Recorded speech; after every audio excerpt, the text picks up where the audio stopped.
So yan, good day sa inyo na recess ngayong araw. Ito si JJ. Papalitan natin ng tambucho. Ipaparimap natin. Papakita ko sa inyo yung proseso. Samahan nyo ako. Dito lang yan sa 01 Moto, Paranaque. Tara! Lalagyan ni sir ng... Para saan yan, sir? Para saan? Hindi po singaw, sir. Para makapit na hindi sumingaw. So balit yung dulo na dises. So pagkakabitan ng ating pipe. Siyempre, it's time to pili-pili. Siyempre, titignan natin kung ano yung pinakamagugustuhan nating registro sa tenga. Yan, EP1.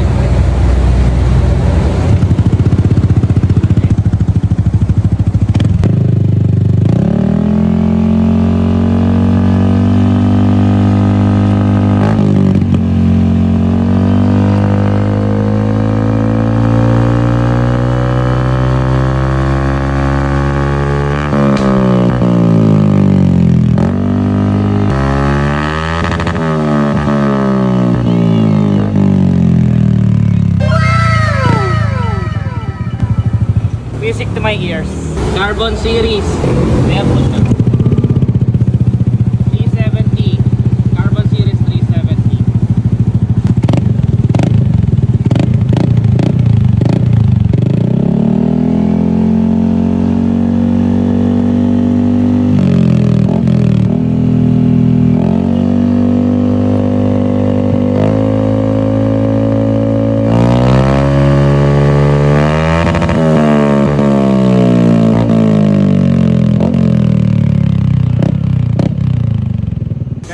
Ganda rin.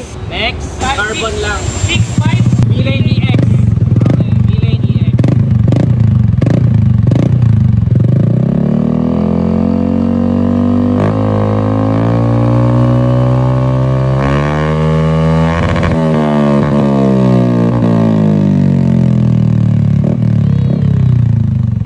Pataas sa pataas to. May leveling pala to, may leveling. Yan. Next, ano po to? Steer. V-Lane steer.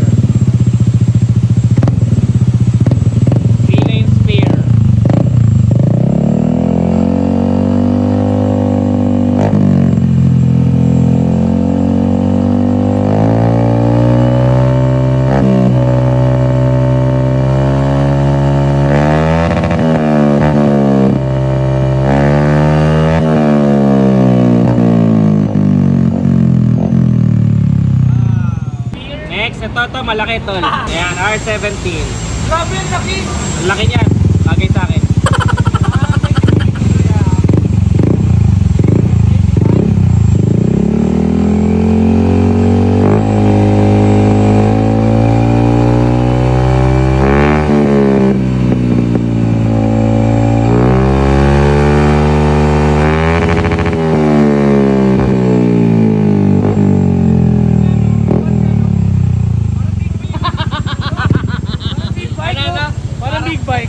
Hindi, yung ano lang, yung driver lang ang big, pero yung bike hindi pa. Ito, laki. Ito, malaki din.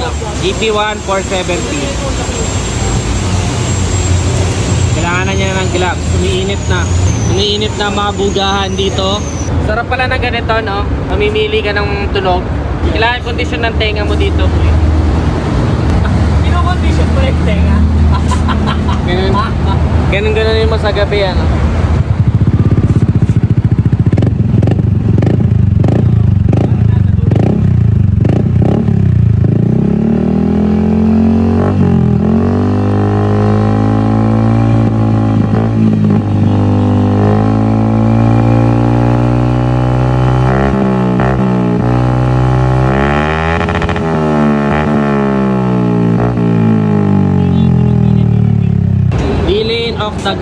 Octagon, yan, malaki din.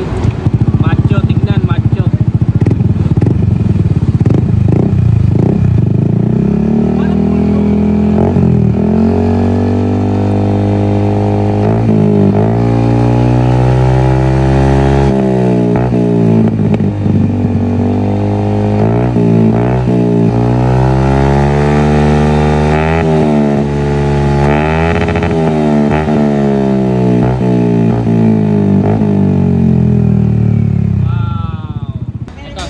Sound check. Kasi ito yung pang big bike na rin ito. Ito, for ano lang, for entertainment purpose only. Yan yung ano, entertainment. entertainment lang. Ito. Ibigyan natin potential ng NMAX kung gaano kalakas umugong. Ayan, R11. Let's go.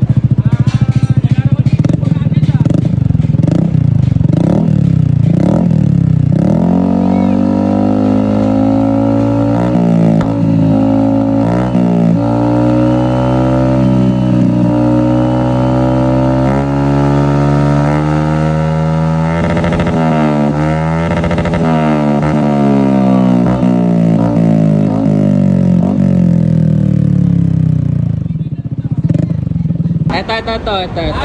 For entertainment. Tingnan natin kung gaano kalakas bumuga. Parang short tip daw. Medyo. Mamaikli.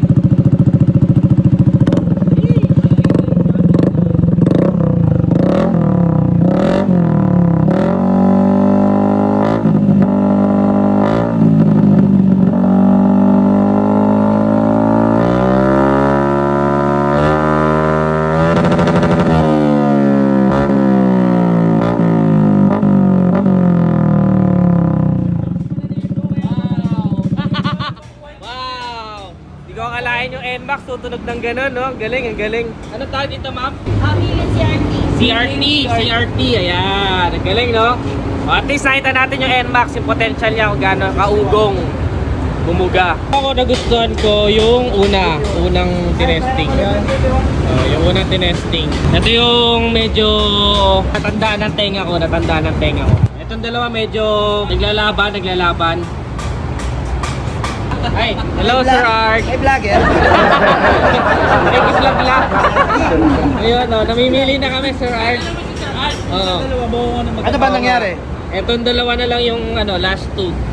Yan. Yung carbon na lang. Carbon, no? Para sulit sa motor mo. Oo nga, oo. Yung concept may carbon touch. Yan. Kaso, hindi pwede umalis ng hindi nakatono yan. Oo, yun nga. Totono natin yan. Ito tono. Sabi mo kanina, nakatono. Yung pala yun. Napansin mo di ba nagbabackfire? Alisin natin yan. Tapos, pag nag-aftermarket ka kasi may delay yan eh. Yes. Alisin natin yung delay, tapos i-increase ko yung horsepower tsaka yung limit. Wow! Ano po tawag doon, Sir Arch? Sa ganung proseso? Remap, reflash. Ayan. Stock ECU. Doon natin dadalhin mamaya. Ayan, sige, tignan natin yan. Sige, ito na lang. Mas medyo malakas yung tunog niya. Ayan. Yan, so bale, ito na yung motor mo. Di ba kanina namumutok? So ngayon, ilalagay natin siya sa dyno roller. So bakit sa roller? Kasi wala pa po kami yung kumpleto. So ito, mano-mano pa lang ginagawa namin. Base lang to sa pag-practice na tinuro namin. Ito ang sikreto. Ito po ay wide band sensor. So ito yung parang ilong ng makina mo. Kasi dito yan, dito i-connect yan. Tapos ito may butas dito. Okay. Yung bang. Yan, yung bang. sensor ko tawagin. Tama. Yung bang na yan ang magsasabi kung mali yung timpla mo. Okay. Kasi aamuyin niya yan eh. Pag naamuyin niya yan, i-convert niya yan sa number, tapos may number tayong makabulin dito. Pag tinatamaan natin yung number na yun, ibig sabihin, tama yung timpla. Okay. Kaso, ang technique dito, pag hindi mo gamay yung motor, unlike mong nilems, medyo mahirapan ka magtono rito. Okay. Kumbaga, ito mga mama technique na to. Pero pag nakompleto namin yung machine namin, syempre mas dadali na lang. Okay. So, bali ngayon, una natin gagawin, ipapa-test drive ko sa'yo to na all stock dito sa dyno. Gusto ko bantayan mo ito. Gano'n siya kalaro. Okay.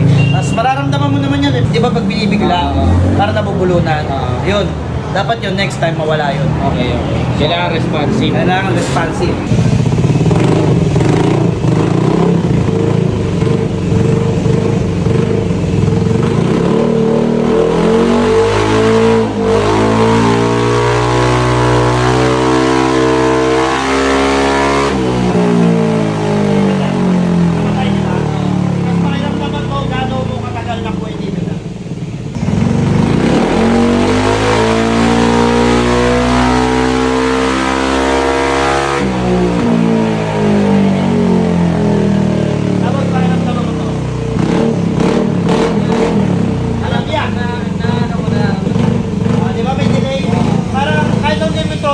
Sumasabay yung motor.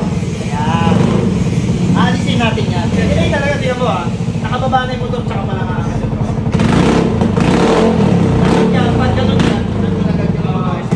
So, kakabit na natin to para masukat na nung tuner namin yung map na ilalagay. Kasi nga, wala pa kami nung screen para masukat talaga.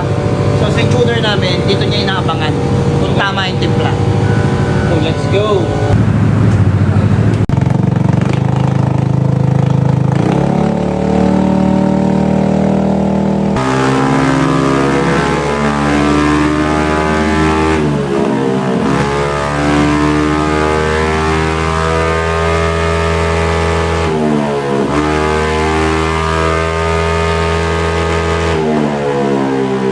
Kung napansin nyo yung numero kanina doon, Ah. di ba nasa 12? Hmm. Ang hinahabol natin is 12.5 to 13.5. Ah, okay. Hindi naman necessary na kailangan magstay doon, pero dapat yung buong throttle play niya, tumatama siya doon.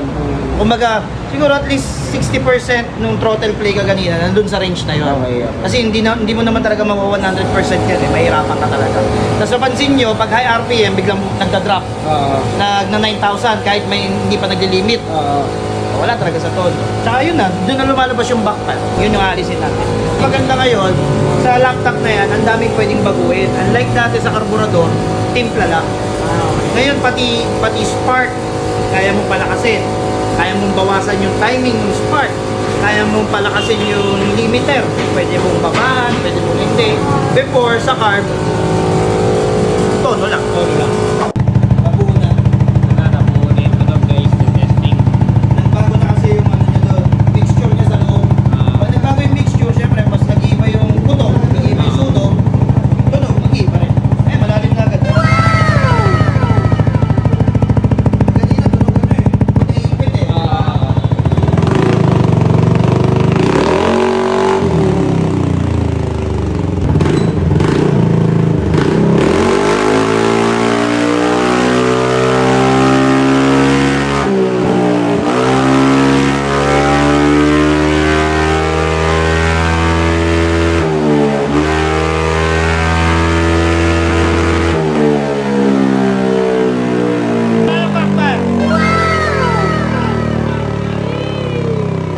Tapos napansin mo yung reading, kung stable ng 12.5 to 13.7, Yes. di ba, nag-stable. Kaganina, Ah. tapon-tapon eh. Yun yung sign namin na, ay, todo namin siya na. Okay, okay. Moment of truth.